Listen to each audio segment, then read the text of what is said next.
রোগীর জন্য ব্লাডের প্রয়োজন হলে কল দেওয়ার আগে কয়েকটা জিনিস মাথায় রাখবেন। ডোনারের যাতায়াত খরচ, যে বেলায় রক্ত দিবে ওই বেলা খাবার জন্য ডাব, স্যালাইন পানি, কিছু ফলমূল খাওয়ার ব্যবস্থা করবেন এবং পরবর্তী 24 ঘন্টা ডোনারের খোঁজ খবর নেবেন। আর এটাই মানবতা।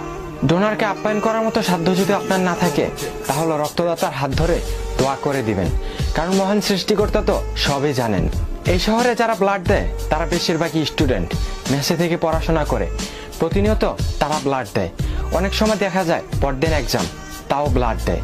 আবার যারা ব্লাড খুঁজে দেয় শুধু তারাই জানে এক ব্যাগ ব্লাড খুঁজে বের করা যে কতটা কষ্টের।